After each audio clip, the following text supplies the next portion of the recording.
बिस्मिल्लाहिर्रहमानिर्रहीम। Dear students, contract act part 2 का ये फ़र्स्ट लेक्चर है जो कि सेक्शन 124 से स्टार्ट हो रहा है। तो इसमें सेक्शन 124 से हम स्टार्ट करते हैं। इसमें ये कहा गया है कि इंडेमनिटी एंड गारंटी। सबसे पहले ज़रूरत है कि इंडेमनिटी को हम समझें कि इंडेमनिटी की जो है वो मतलब क्या है कि इंडेमनिटी का मतलब है कंपनसेट करना। इसको कंपनसेशन से इसलिए इसका जो सिनोनिमस है इसकी माना में आ जाता है, एक तो कंपनसेशन आ जाता है और जनाब अली जिसको हम कहेंगे कि मुआवज़ा। दूसरी हम माना इसकी ये प्रोटेक्शन भी ले सकते हैं, सिक्योरिटी भी ले सकते हैं। ये इसकी मीनिंग है ओरिजिनली कि अगर कोई कॉन्ट्रैक्ट करता है और उसको उसमें लॉस हो जाता है तो जो परचेज़र है वो अपने आप को प्रोटेक्ट कैसे करेगा। तो इस सेक्शन में जो है इसको डिफ़ाइन ऐसे किया गया है कि a contract by which one party promisee to save the other from loss caused to him by the conduct of the promiser himself or by the conduct of any other person is called a contract of indemnity। अब हमने एक कोई चीज़ purchase करने के लिए कोई contract किया है। अब जो जिससे हम कॉन्ट्रैक्ट कर रहे हैं वो प्रोमाइजी कहलाएगा, क्योंकि कॉन्ट्रैक्ट की हद तक जो ऑफ़र एंड एक्सेप्टेंस की जो बात होती है जब तो वो एडमिट हो जाती है बात, तो वो प्रोमाइज़ कहलाती है। तो जो सेलर है वो समझिए कि प्रोमाइज़ी है। तो अब उसकी तरफ से कॉन्ट्रैक्ट की कोई टर्म एंड कंडीशंस की वायोलेशन होती है तो वो वायोलेशन जो है वो यहाँ पर जो है बताई गई है कि इंडेमनिटी जो है तो उसकी क्या गारंटी हम ले रहे हैं कॉन्ट्रैक्ट में। क्योंकि जब कोई भी कॉन्ट्रैक्ट ड्राफ्ट किया जाता है, जब कोई वकील किसी कॉन्ट्रैक्ट को जब ड्राफ्ट करता है तो उसके अंदर वो हर चीज़ को डिफ़ाइन करता है, इवन के दोनों साइडों को प्रोटेक्ट करता है, सेलर की साइड भी और परचेज़र की साइड भी, प्रोमाइज़र और प्रोमाइजी दोनों की साइडों को जो है वो प्रोटेक्ट रखता है। और जो उसका क्लाइंट होता है उसके लिए वो कुछ ज़्यादा उसके अंदर लवाजमात रखता है कि कल को जो है मेरा जो क्लाइंट है, जिसका मैं वकील हूँ, जिसका मैं कॉन्ट्रैक्ट ड्राफ्ट कर रहा हूँ, तो उसके जो राइट्स हैं वो प्रोटेक्ट रहें। ये बात आप समझ गए यहाँ तक। अब इसका जो सेक्शन है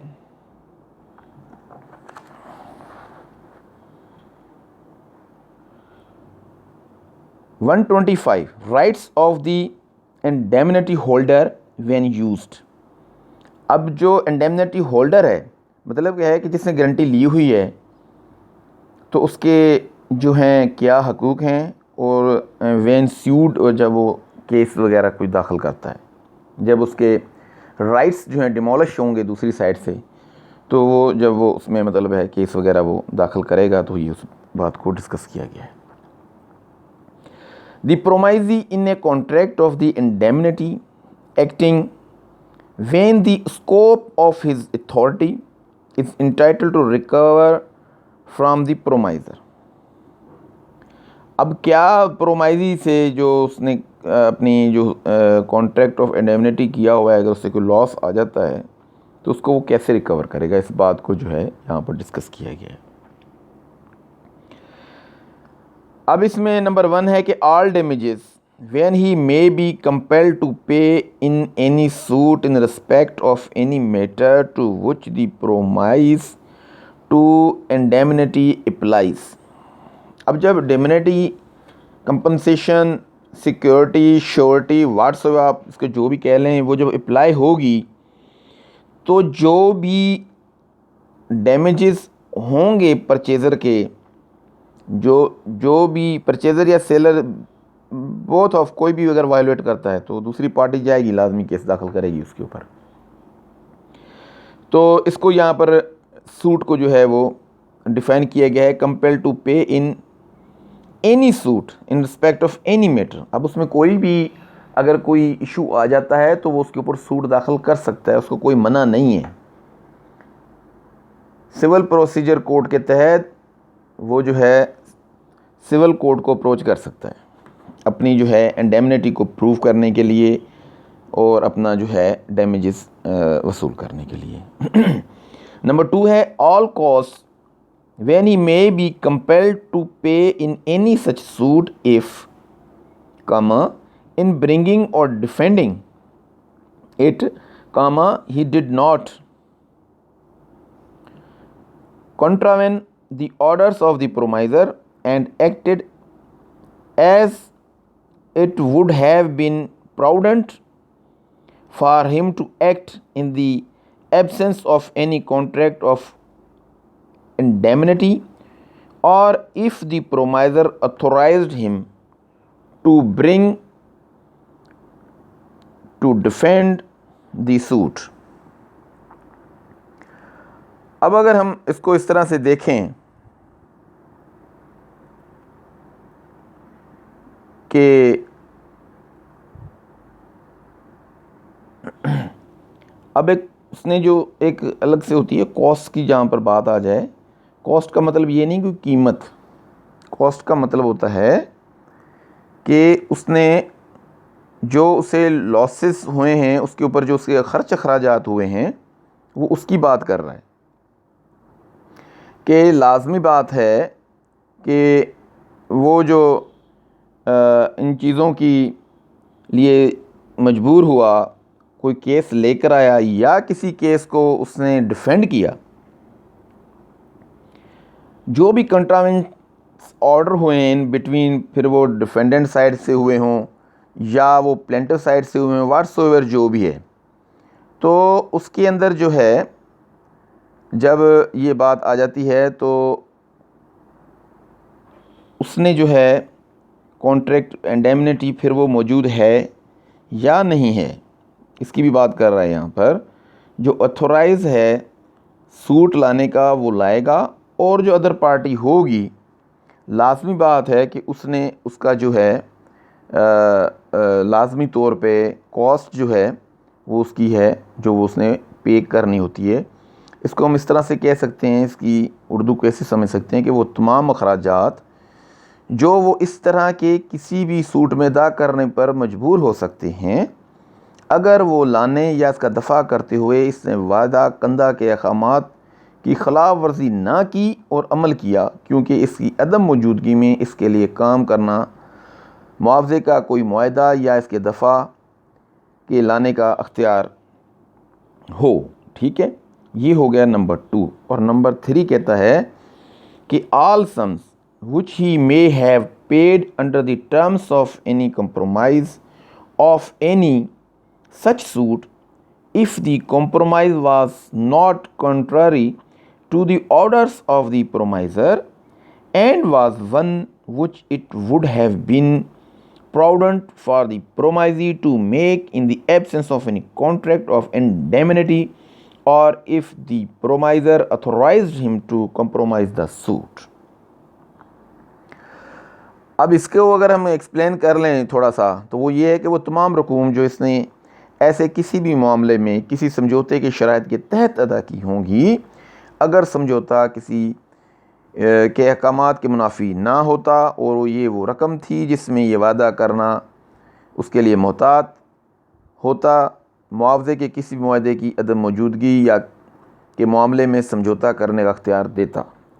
अब इसका मतलब ये हो गया है कि जब हम किसी के अगेंस्ट सूट दाखिल करते हैं तो उसमें अपना एक एजेंट मुकर्रर करते हैं या अटॉर्नी मुकर्रर करते हैं, व्हाट्सएवर। अगर वो देखें कोई कर लेता है, जाके कॉम्प्रोमाइज़ कर लेता है, जो मतलब है कि कोर्ट के अंदर कॉन्ट्रैक्ट ऑफ दी इंडेमनिटी के लिए या व्हाट्सएवर कोई और केसेस उनमें भी, तो उसको अथोराइज होना ज़रूरी है कि वो कॉम्प्रोमाइज़ सूट के अंदर दाखिल करे। तो उसके अंदर उसका ऑथोराइज्ड होना ऐसे बंदे का बहुत ज़रूरी है कि वो ऑथोराइज भी है कि किसी कॉम्प्रोमाइज़ को दाखिल करे या ना करे।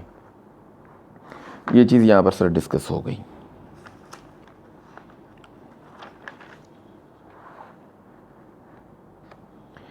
अब हम आ जाते हैं सेक्शन 126 पे, contract of guarantee, surety, principal, debtor and creditor. अब यहाँ पर जो लफ्ज़ प्रिंसिपल इस्तेमाल हुआ है, इसका मतलब वो स्कूल का या कॉलेज का प्रिंसिपल नहीं है, ये जो प्रिंसिपल अमाउंट की बात होती है उसकी बात कर रहा है। ठीक है। ए contract of guarantee is a contract to perform the promise or discharge the liability of third person in case of his default. The person who gives the guarantee is called the surety. The person in respect of whose default the guarantee is given is called the principal debtor, and the person to whom the guarantee is given is called the creditor. Guarantee में B इधर oral और written. ये तो simply आप समझ गए होंगे कि गारंटर किसको कहते हैं, गारंटी किसको कहते हैं, डेप्टर और क्रेडिटर क्या होता है, ये उस चीज़ के लिए बताया गया है। अब इसके अंदर जो स्कोप एंड एप्लीकेबिलिटी की बात हो रही है, इसके अंदर एक बात बड़ी जो है वो आपके काम की गई है इसके अंदर। The obligation which a surety incurs under the bond which he gives to the court under the Code of Civil Procedure is excluded from the definition of contract guarantee contained in section 126. A surety bound in favor of the court does not literally fall under this section as a contract of guarantee, but principle underlying section 133 to 144 one may be applies thereto. एक courts जो होती हैं वो बाज़ औक़ात ये करती हैं कि किसी भी केस में PR बॉन्ड लेती हैं, जिसे पर्सनल बॉन्ड कहा जाता है। तो उसकी ये बात कर रहे हैं कि वो जो बॉन्ड आप वहाँ पर देते हैं कोर्ट के अंदर, वो इसकी डेफिनेशन में नहीं आता। उसके लिए जो प्रिंसिपल्स हैं लॉ ऑफ कॉन्ट्रैक्ट के सेक्शन 133 टू 141 के जो हैं वो अप्लाई होंगे इसके अंदर। ठीक हो गया जनाब। अब हम आ जाते हैं सेक्शन 127 पर। 127 कह रहा है consideration of guarantee, anything done और any promise made for the benefit of the principal debtor may be a sufficient consideration to the surety for giving the guarantee. जो भी गारंटी होगी वो कंसिडरेशन के लिए एक अमाउंट की शक्ल में होगी। ऐਵੇਂ नहीं है कोई भी आगे खड़ा होकर कह दे जी आप ये कर लें, सौदा कर लें आप, मैं गारंटी हूँ। मैं तो कुछ भी नहीं है आजकल के दौर में ना। चीज़ है सिर्फ ये कि आपके पास क्या है देने के लिए गारंटी में। आप गारंटर हैं लेकिन श्योरिटी में आप रखें कुछ, आप श्योरिटी कहला सकते हैं, लेकिन उस चीज़ के लिए आप कोई sufficient consideration to surety giving the guarantee, उसके लिए सफिशेंट कंसिडरेशन का मतलब है कि अमाउंट, सफिशेंट अमाउंट, कंसिडरेशन की माना अमाउंट में आती है यहाँ पर, वो आप दें, वो दिखाएं कि आप एक मैं करोड़ रुपये का ये X और B आपस में करोड़ रुपये का सौदा कर रहे हैं, C गारंटी पड़ रहा है, C की जेब में 1 रुपया भी नहीं है। अब C की क्या की गारंटी? जब तक उसके पास उसके जितना कोई अमाउंट नहीं है वो कहाँ का मतलब गारंटर पढ़ सकता है। गारंटर पढ़ने के लिए जेब के अंदर धेला होना चाहिए, माल होना चाहिए।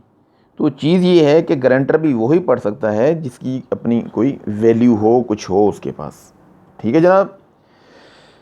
अब इसमें सेक्शन 128 कहता है कि श्योरिटीज़ लाइबिलिटीज़। अब श्योरिटीज़ लाइबिलिटीज़ देखें, कामा लगा के S लगाया गया है कि श्योरिटी की लाइबिलिटीज़, उसकी क्या लाइबिलिटीज़ होंगी? श्योरिटी जो ज़मन पड़ता है, the liability of the surety is को एक्सिस्टेंसिव with that of the principal debtor unless it is otherwise provided by the contract. अब शॉर्टीज़ की लायबिलिटीज़ भी वही हो गई जो जिसका वो ज़ामन पड़ रहा है। अगर वो नहीं पूरा करेगा तो जो शॉर्टी पड़ता है, जो ज़ामन पड़ता है, उसने उसकी मतलब वो पूरा करके देनी है उसकी सारी जो टर्म एंड कंडीशन किसी भी कॉन्ट्रैक्ट के अंदर फिक्स की जाती हैं, और वो चौधरी बन के आके उसमें जो ज़ामन पड़ता है तो फिर वो सारी फिल्म उसके गले में आ जाती होती है। अब इसमें जो इलस्ट्रेशन में लिखा हुआ है कि a guarantees to be the payment of a bill of exchange by C, the acceptor the bill is dishonoured by C, A is liable not only for the amount of the bill but also for any interest and charges which may have become due on it। अब एक ने bill of exchange या मतलब है जिसको प्रोमाइजरी note कह लें, bill of exchange कह लें, व्हाट्सएवर चेक कह लें, वो देता है और उसका दूसरा बंदा तीसरा बंदा आके ज़ामन पड़ जाता है कि जी अगर ये कैश ना हुआ जनाब आली तो मैं पैसे भर के दे दूंगा। ठीक है जनाब, आप भर के दे देना। उसने वो लिख के दे दिया उसको, इंडेमनिटी कॉन्ट्रैक्ट हो गया। अब जनाब वो हुआ नहीं, टाइम पे इन कैश नहीं हुआ, तो वो बंदा जो है लाजमी कोर्ट में जाएगा। अब जब वो कोर्ट में जाएगा तो जो गारंटी है, जो श्योरिटी पड़ा हुआ है, वो ना सिर्फ कि वो अमाउंट भरेगा बट उसके साथ साथ जो उसके खर्च खराजात कोर्ट में आते हैं वो भी जो है उसको भर के देने पड़ेंगे। सेक्शन को 128 को इस तरह से एक्सप्लेन किया गया है। अब इसके अंदर आ जाता है एक सेक्शन जो कि बहुत ही मज़ेदार सेक्शन आप कह सकते हैं कि 129 continuing guarantee. A guarantee which extends to a series of transactions is called a continuing guarantee। अब एक ने गारंटी पड़ गया लेकिन साथ में उसने ये भी कह दिया कि जी आप जितनी भी ट्रांजैक्शंस करते रहेंगे, जितनी भी आप ट्रांजैक्शंस करते रहेंगे, मैं उसके अंदर जो है जनाब इसका गारंटर हूँ। अब जो कॉन्ट्रैक्ट ऑफ इंडेमनिटी हुआ उसके अंदर वो बात लिखी हुई थी और गारंटर ने वो उसके ऊपर सिग्नेचर कर दी कि जनाब आली मैं देता गारंटियाँ जी। तो वो जितनी भी फिर ट्रांजैक्शंस होती रहेंगी, साल साल चलती रहेंगी, तो वो कंटिन्यूइंग गारंटी कहलाएगा और वो गारंटर रहेगा जब तक कि उन दो बंदों के बिटवीन सौदे होते रहेंगे। तो वो यही समझा जाएगा कि जी यही गारंटी है, गारंटर है, और यही श्योरिटी है, और यही इसकी एमा पे सारा कुछ हो रहा है। अगर कल को कोई वायोलेशन होती है तो पकड़ा गारंटर को ही जाएगा। अब इसके अंदर section 130 revocation of continuing guarantee, उसको कैसे ख़त्म किया जाए, उसको रिवोक कैसे किया जाए, मुनक़ता कैसे किया जाए, ये इस बात को डिस्कस कर रहा है 130 में। A continuing guarantee may at any time be revoked by the surety as to future transaction by notice to creditor। अब उसने जो गारंटी है पड़ा हुआ बंदा जिसको आप गारंटर कहेंगे, उससे देखा है जनाब अली ये तो भी काम लंबा ही होता जा रहा है, इसको रिवोक करूं, ख़त्म करूं, इसको तनसीक करूं इसकी। तो वो क्या करेगा कि एक नोटिस इशू करेगा, खुद से कर ले या अपने वकील से करवा ले, इट्स अप टू हिम कि जनाब अली आज तक की जो आपके बीच में ट्रांजैक्शंस हुई हैं उसके लिए तो ठीक है मैं गारंटर रहा जब तक कि वो फाइनलाइज नहीं हो जाते, लेकिन आइंदा आप जो भी करेंगे वो आप अपनी एमा पे करेंगे, अपने आप जाके करेंगे। मैं उसमें अभी इन सब्जेक्ट मैटर्स जो आपके हैं, सब्जेक्ट बिजनेस जो है आपका, मैं उसमें फर्दर मैं अभी गारंटर नहीं हूँ। तो इसको रिवोकेशन ऑफ कंटिन्यूइंग गारंटी कहा जाएगा। और इसको ख़त्म करने के लिए जो नोटिस दिया जाएगा उसके में बाकायदा लिखा जाएगा notice under section 130 of contract act. ठीक है जनाब आली, तो ये बात आप समझ गए। फिर आ जाते हैं revocation of continuing guarantee bye sureties death. क्या अगर श्योरिटी जो है वो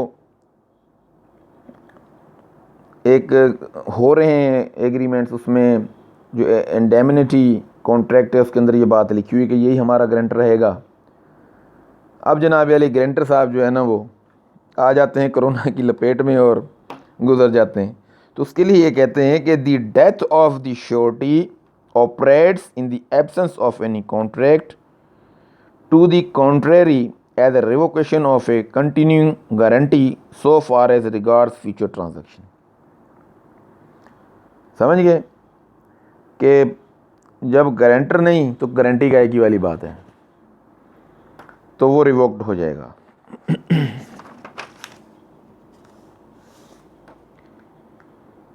डियर स्टूडेंट्स, इस लेक्चर को यहीं पर समाप्त करते हैं, ख़त्म करते हैं, फाइनलाइज करते हैं।